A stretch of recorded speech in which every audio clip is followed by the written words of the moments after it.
for those that are the final play of the game where you saw DJ Dallas kind of get caught up in the wash and Micah Parsons running free, you're going, what in the heck happened there? And then you hear the post game where Geno Smith was asked about it, him running free and what was going on there.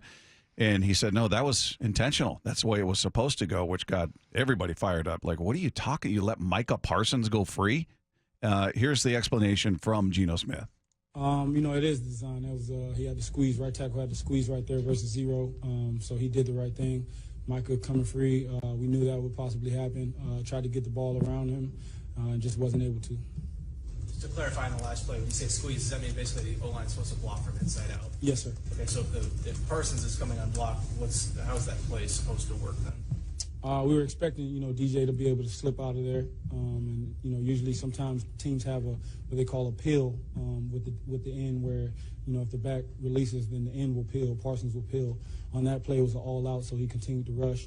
We thought DJ could slip through there and we can get him the ball in the flat. Wasn't able to get through there. Kind of got held up, and that's kind of how the play went.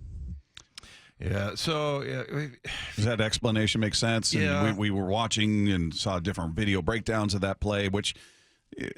What's that kid's name again, Lefko? I forgot his name. Benjamin Solak from the Ringer. Yeah, I thought he did a nice job explaining it. It is weird to listen to a guy who literally looks like he's 12 breaking it down. But and he used an example from like a college game. Yeah, from Notre Dame.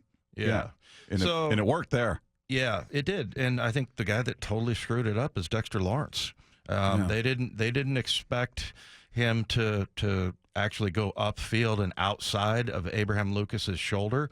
They expected him to go into the gap in between him and the guard. And so then it's easy for Lucas. He just washes him down. And then I do think that DJ is, if he's not there, and what he said is I'd try to throw it around him. I'm sure Geno would have, got kind of a little sidearm to just throw it around Micah Parsons if he could just move his feet a little bit. But he sees that there's nobody out there, and so he just kind of throws it away. But it doesn't look like it on the play that would work. And if you want to go look at it again, it's the last play, obviously. But you expect everybody, if you're looking, from the Seahawks vantage point, you expect everybody to crash down to the left except for Micah Parsons, and that didn't happen. Dexter Lawrence went outside, and so then not only did that screw up the timing, but for DJ, he had nowhere to go. Yeah, basically. So, I mean, look, that probably works if that doesn't happen, if that one thing doesn't happen. And, you always end up spending all this time on, the fourth down call. Well, there's a second down call and a third down call, and there's all these calls that happen, during. You could go back and look at pivotal points in a game, and it's just one of those that, just didn't happen. They hit on, and they went toe-to-toe with this team. I thought, I was surprised. I asked somebody, I think the point spread was like 9 or 10 going into this game, that the Cowboys were favored.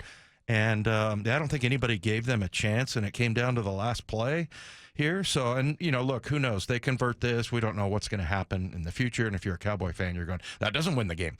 I get that. But, yeah, it's just it's kind of a cool breakdown, though, the thing you brought up. And, I think that's kind of the interesting part. And they always talk about it's a game of inches, and so that's pretty much what happened. Yeah, I guess, and here's Pete. We'll get into what Pete had to say and then talk about that. But here he is just talking about what was supposed to happen on that fourth down call. They loaded it up inside, and we squeezed it and had to beat it.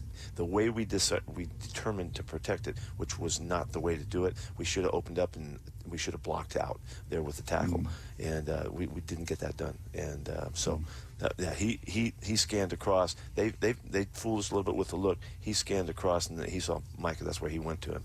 But I wish we would have blocked that with Abe right there.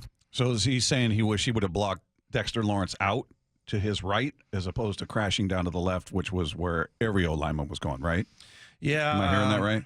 Yeah, but I don't know if that would help there. I mean, if he would have blocked him to the outside, maybe DJ could have gone in between the guard and the tackle there.